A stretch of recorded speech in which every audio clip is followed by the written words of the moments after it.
Welcome to the latest edition of The Good, The Bad, and The Ugly, brought to you by the 5 Reasons Sports Network. I'm your host, Jonathan. You can find me on Twitter at 3Piece Combo. And today we're going to get into the game first with the Miami Heat versus the Sacramento Kings. It was a wire-to-wire win, finally almost like a signature win for the season where we kind of felt a little bit good about it. Before we want to get into that, I want to get into some of the comments from last video and our loss against the Warriors. So let's take a quick look at that before we go ahead and get ahead. So first comment that we had here was Giannis16 again commenting. The good, Butler was doing a lot of stuff. I agree. Having a triple-double was a phenomenal game for him.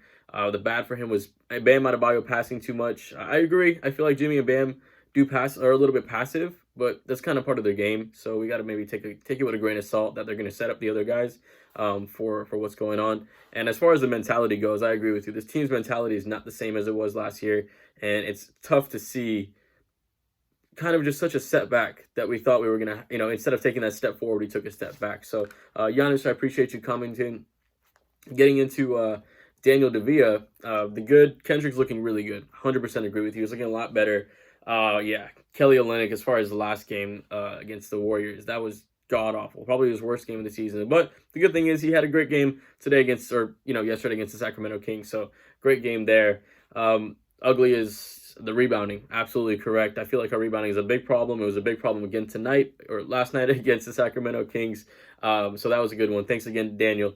Anthony's saying he didn't even know that Jimmy had a triple-double, and it really is stressful watching these games. I do agree that we are kind of missing DJJ a little bit more than we might have thought that we've missed him initially, but I feel like having that wing perimeter defender that can also kind of handle the guards is something that we're missing, especially since Markless isn't filling that role. And getting into Ayan Ali saying that Kendrick's having a good form, I agree 100%. Kendrick's playing a lot better this year. He's had strung a bunch of good games together recently. So it's nice to see Kendrick get his stock back up and have a good rotation, a good piece as this part of the team. Now, thank you guys for commenting. Like I said, if there's something that I did not mention in this video for the Sacramento Kings that you guys see, comment down below. I'll leave you guys on the screen for next video. So let's go ahead and get into the good for the games against Sacramento Kings. So starting off with some of the good. I mean, it was finally a wire-to-wire win. We didn't blow a lead. We had 2 players who ended up with triple-doubles. So let's get into the good. First thing, 6 players in double figures. Phenomenal for us. We're a team that last year, our motto was, you don't know who's going to beat you. You don't know who's going to come out and which guy is going to actually pop off and beat you. And tonight, it was everybody. All 5 starters scored in double figures. Tyler Hero came off the bench. Team leading 27 points. Amazing efficiency. I think he was 12 for 17 from the field, 204 from deep. Great efficiency for Tyler Hero. He played like the superstar that we might think he might be able to become. You know what I mean? One of those guys that's a 3-level scorer and just a pure offensive threat.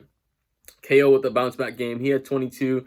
Didn't shoot it particularly well from deep, but he ended up showing that he was able to finish close to the rim. KO with 22. Dunk with 20. Duncan Robinson with a good game, scoring 20 points. Bam with 16, Kendrick with 16, and Jimmy with 13. So can't ask for more than that. Everybody scored in double figures as far as the starting lineup goes, and we had Hero come off the bench and score 27 as well on good efficiency. The scoring was great. I feel like this was one of our best offensive showings this season. Of course, it was against one of the worst defenses in the league, but still take it with a grain of salt. We haven't been doing it to teams before. It's still good that we had that happen.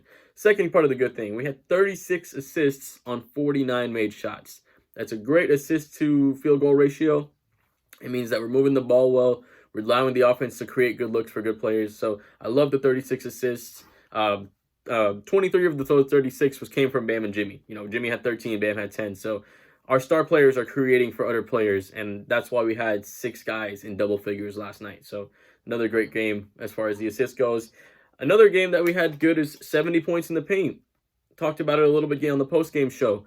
We had 70 points in the paint against the Clippers, 56 against the Warriors, another 70 here tonight. So I feel like the points in the paint is allowing us to open this offense and allow us to, work inside out and start to get this team moving, where we kind of had a struggle offensively. At the beginning of the season, we're not so focused on the three-point shot anymore. We're focused on getting it hard in the paint, getting some free throws drawn, and moving on from there. So lots of good from this game. I felt like it was probably one of our best wins of the season, albeit against a weak defensive team in the Sacramento Kings, but still a good win. Now let's get into some of the bad.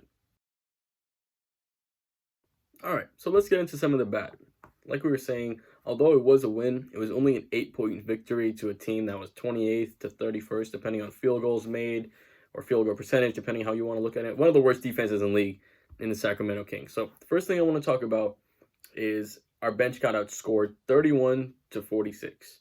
And we have to remember those 31 points, 27 of those points came from Tyler Hero. So really outside of Tyler Hero, we got 4 points off the bench. Now this game, it wasn't too big of a deal because, you know, all of our starters scored in double figures, but when we're going against teams that have a higher scoring output, this can't be the deal. Hero can't be the only guy off the bench that comes and scores. And obviously we're missing Goran, but I do want to see a little bit more scoring coming off the bench, a little more of an impact coming off the bench at least, especially with guys like Precious, Iguodala, in the future when Avery and Goran come back, a little more from them, but I still want our bench to produce a little bit more. Tyler Hero's holding it down for now, still need a little more from the bench. Second thing I want to get into is the offensive rebounding of the Sacramento Kings. We gave up 13 offensive rebounds and 6 alone to Marvin Bagley. There was one possession, I think it was in the second quarter, where we gave up 3 or 4 straight offensive rebounds, which led to a Bagley dunk. So we keep giving up offensive rebounds. We keep giving up more and more chances to opposing teams. And for a team that's struggling offensively and defensively, the last thing we can do is give up more chances. Giving up offensive rebounds and giving turnovers, that's what's going to be the main killers for this team. So we've got to keep those two low. We were able to keep the turnovers low. Still got to get the offensive rebounds on the same level. So we're going to get a little bit into that. We're still giving up career highs to everybody. Daquan Jeffries. Haven't heard of the dude before this game. I apologize. Might have been a great college player or something like that. Ended up with 17 points, having his career high. And Angelica scored 25, and he had a season high. So we're giving up season highs and career highs to everybody left and right. We can't be doing that. We need to become a little bit better defensively, lock in a little bit more, and stop leaving guys open. We're not a team that's, you know, historically built around having a bad defense. So having a defense like this is almost surprising, and it's a very bad taste that we're leaving in the mouth. So a couple of bad points from last game. Wasn't as bad as a couple of other games because we're not losing. You know, we finally got to win this game, but still some points that we need to improve. We need to get better at the rebounding. We need to stop giving up wide open threes to everybody, and we need to score a little bit better from the bench. So let's get into a little bit of the ugly, because it's actually a good ugly this time. We had a couple of bad uglies from a couple of ugly losses. Let's get into a good ugly. So the ugly. Now this is going to be an ugly for opposing teams. Jimmy Butler and Bam Adebayo are the first pair of teammates in NBA history to have multiple triple-doubles in the same game with each other. So Jimmy ended up with 13, 10, and 13, and then Bam had 16, 10, and 10. So it was a great game for both guys, and this is the first time in NBA history that two teammates have recorded multiple triple-doubles in the same game. And I think this just shows to the versatility of how both of these players are. Bam is a center getting triple-doubles. Now, obviously, Hassan was doing it with blocks, but he was never doing it with assists. Dude can't pass the ball for anything. But Bam, he's getting triple-doubles, and he's getting close to triple-doubles a lot of games.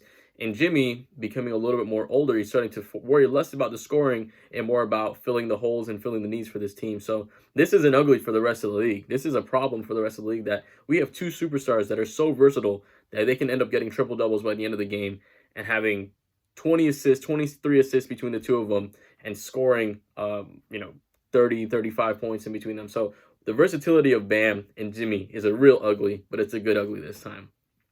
I want to thank you guys for checking out this episode of The Good, The Bad, and The Ugly, brought to you by the 5 Reasons Sports Network. Again, if there was something that I didn't say this game that you guys saw, leave it in the comments below. I'll pull you guys up for next video and put you guys on the screen. Thanks again for watching, and I hope you guys have a great day.